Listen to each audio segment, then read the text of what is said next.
The decision to exclude a sibling's long-term partner from a wedding celebration is rarely simple. But when the long-term status exists only in theory and the setting is an intimate family dinner, the boundaries of etiquette shift. My fiancé and I have opted for a deeply personal wedding, a city hall ceremony followed by a private dinner with only our immediate families. However, this small circle is currently being challenged by my future sister-in-law's request to bring her boyfriend, a man who, despite years of dating her, remains a complete stranger to our entire family. The reluctance to include him is rooted in more than just a desire for privacy.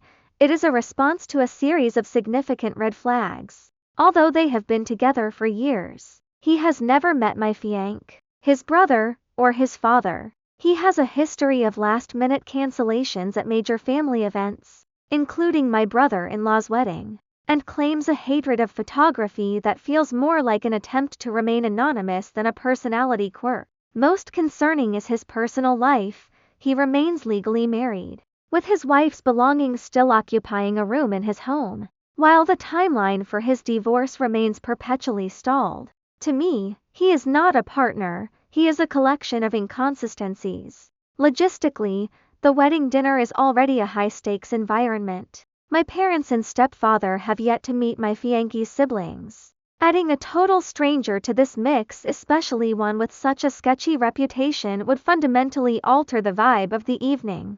Instead of a cohesive celebration of a new marriage, the dinner would inevitably devolve into a vetting process for a mystery guest. It feels inherently unfair to my parents to ask them to share their daughter's wedding dinner with someone who is not yet part of the family, simply because it is a convenient time for my sister-in-law to perform introductions.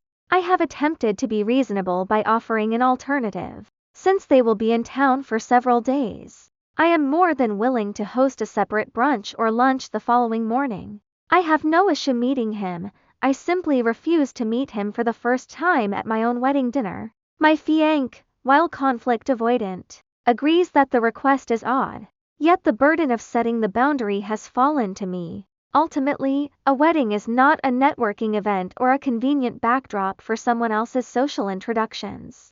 By insisting that this dinner remain exclusive to those we actually know and love, I am not being a jerk. I am simply protecting the sanctity of a milestone that should be about the people who have been present in our lives, rather than a man who has spent years avoiding us.